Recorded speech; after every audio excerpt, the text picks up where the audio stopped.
Hello, it's Alistair from Bedford Borough Council. Sorry I can't be with you today. I work with the council as part of the sustainable travel team. We work with schools, businesses and communities to try and encourage more sustainable travel around Bedford and the villages around it.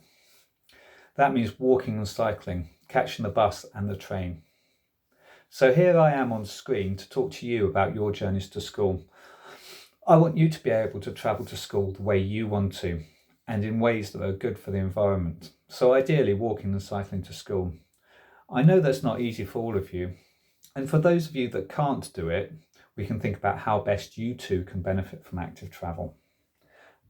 Back in the Middle Ages, when I was at secondary school, I chose to cycle to school. The school was about 3 miles away from where I lived. That meant I could get a bus pass if I wanted, but I preferred to meet my friends and cycle with them. Cycling meant I didn't have to walk to the bus stop, wait for the bus, and then walk again at the other end. It actually meant I was faster than the bus, so I could stay in bed a little bit longer in the mornings. In fact, when we cycle, we can travel 4 times faster than when we walk. There were a load of other benefits that I probably didn't appreciate at the time. Things like arriving fresh and ready to learn. This picture shows you a comparison of a young person's brain after 20 minutes of activity in comparison with 20 minutes of sitting down. It shows an MRI scan, which stands for magnetic resonance imaging. MRI machines use magnetic fields and radio waves to monitor brain activity. And you can see much more brain activity in the person who's been active. Walking is another great way to get to school. It's something we can all do with our friends, so it can be a social activity too. You can have some fun with them on the way to school. We can travel a mile in about 15 or 20 minutes. And I'm sure many of you live less than a 30-minute walk away from school. Take a look at Google Maps when you get a chance to see how far away you live. In fact, we are biologically designed for walking, travelling at 3 or 4 miles per hour. Our eyes and ears and the ability to take in and understand the environment around us is optimised at that speed. This is because of the way we evolved. Once we get beyond fast running speed, maybe 12 miles per hour, we lose the ability to maintain eye contact with others, which starts to make environments feel unsafe and confusing for us. For example, if there is fast moving traffic. Actually, running can be a really good way of getting to school as well, especially if we are running late.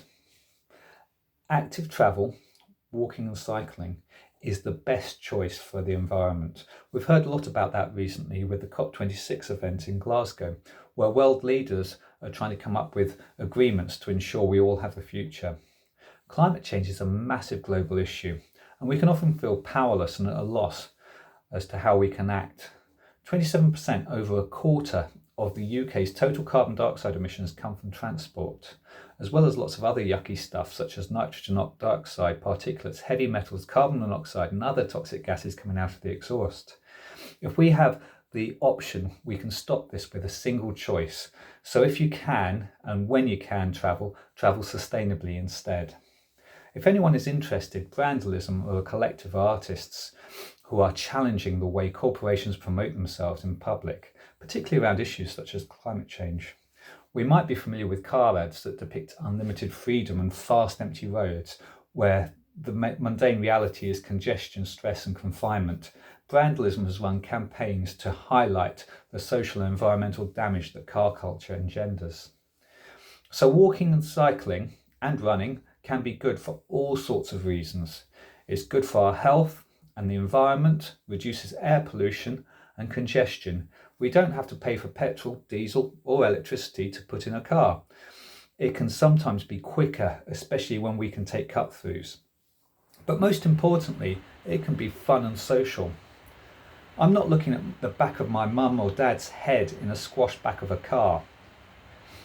And also it can help build our independence and confidence, which is really important when we are at secondary school. It's a decision we can make ourselves, something we can do ourselves. If you can make short journeys to school on your own or with friends, you can feel more confident about planning longer journeys using the bus or train to places like Bedford Town Centre, Milton Keynes or London. If we start doing things like this now, We can plan to make trips for university or work, or even when we're older to go on holiday with our own friends. So if you're coming from Kempston, Shortstown, Bedford, Stuartby, or elsewhere that's further away, you can come on the bus. These places are impossible to walk from and can be quite hard to come on a bike. If you come on the bus, don't forget you can fit in an active lifestyle elsewhere in the day. Don't forget to walk to your bus stop.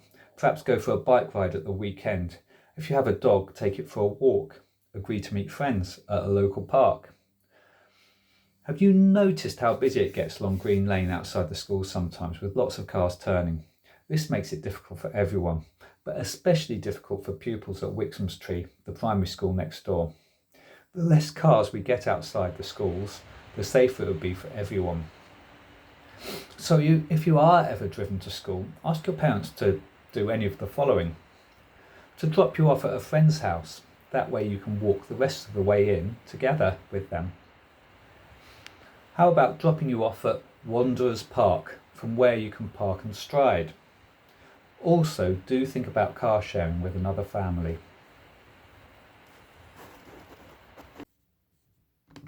While we're on the subject of safety, it's actually Road Safety Week this week. This is where people throughout the country are thinking about how roads could be made safer for everyone. I'm sure you've heard it all before about stop, look and listen and so on. Just to reinforce that, this is how our brains take in information. Our ears pick up ambient sounds that our eyes can respond to. The more we use our eyes, the more information the brain gets and the better decisions it can make. It's important that we make good decisions by the road, as traffic might be coming. We need to think about what we are looking for. It is not cars, but the people in the cars. They have eyes too, and we can make eye contact with those drivers. We know they have seen us and they know we have seen them. We are communicating. This is how we can all stay safe. We can all make good decisions. We can easily get distracted by our phones. We might want to listen to music. Using our ears might be the first sign that something is happening. So if we're by the roads, why not pop an ear pod out? And you can always pop it back in when you're away from the road. Also, wait until you are in a safe space before checking your notifications on the phone. Don't try and walk and talk or cycle and talk, as this adds distraction. Find a safe space for you to relax and use your phone away from the road. If you ride a bike, it's good to challenge yourself with tricks and skills, but we also need to think about the right place and the right time to be doing this. If we are riding no-handed, we can't stop the bike quickly if we need to. Wheelies and manuals mean only one bike wheel is on the ground, which affects stopping in an emergency. Also, you are focusing on keeping your front wheel in the air, not what is around you. So obviously the right place is not on the road. What about the paths? The problem there is that there are older and younger people who might be intimidated by what you are doing, even if you think you're in control. Some of the grassy areas around Wixams are a much better place to push your limits, where there are not so many people around. As it's winter time, mornings and afternoons might be tricky times to be travelling. The sun might be low, which makes visibility hard, as it can be in our eyes. If it has been raining, it can reflect off the surfaces. Leaves can make things slippy, so can ice. If we are doing after school clubs or arrive extra early, light levels will be low and it'll be getting dark. When you get a chance, take a look at your coats and bags. Some might have reflective detailing on them to help you be visible. This can help, but we are not suggesting lighting up like a Christmas tree or having a massive high-vis jacket like a highways engineer. That is unless you want to, only if you think it makes you feel safer. While there are some pretty cool alternatives, it's important to remember that road safety is not just your responsibility, it is everyone's. It annoys me when teenagers are told that they have to dress super brightly when it gets dark, and that it's their fault if they don't and something bad happens. This is called victim blaming. So long as we are using our eyes and being aware, even when light levels are low, it's also important that those people moving around in big metal boxes are also using their eyes and being aware too. They are most definitely also responsible for keeping people safe around them.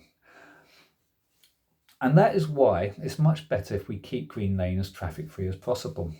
So if you do know someone who parks there, why not ask them to park a little bit further away instead?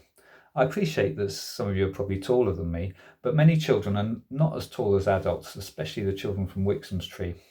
It's harder for them to see and be seen because they are lower down, especially when there's lots of parked cars obstructing sight lines and when some of them are massive SUVs as well.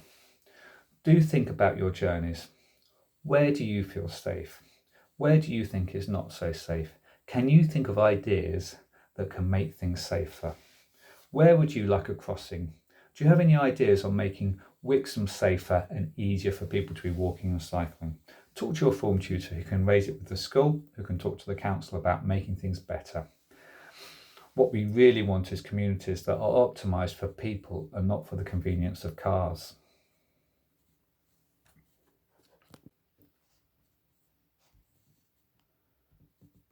For those of you that do ride your bikes, or if you are thinking about riding your bikes soon, what the law is that if it is dark, you must use lights. This is the case even if you are riding on paths. You are sharing those paths with people and it's important to be considerate to them. You will also need to cross roads. We don't want you not having lights as being a barrier for you not cycling. So on Monday the 29th of November, we are coming in to the school with a load of bike lights to fit them on bikes. Make sure you bring your bike if you want a set of lights in 2 weeks' time. Not only that, but we are also coming to do a Dr. Bike. This is when a mechanic comes in to check your bike to make sure it is safe to ride. It's important that you can stop your bike if you need, that their tyres are pumped so they don't slip, and that the steering is good. Again, we don't want a broken bike being a barrier stopping you from riding to school. We will be in on Tuesday the 30th of November to check bikes for Year 7s and Year 8s, and on Wednesday the 1st of December for the other year groups. Bring in your bike on the appropriate day if you want your bike safety checked. We can also try and get it fixed if it is broken or not safe. So I look forward to seeing you in a couple of weeks for bike lights and bike checks. Thanks a lot for having me virtually, and best of luck with your journeys and stay safe. Thank you. Bye bye.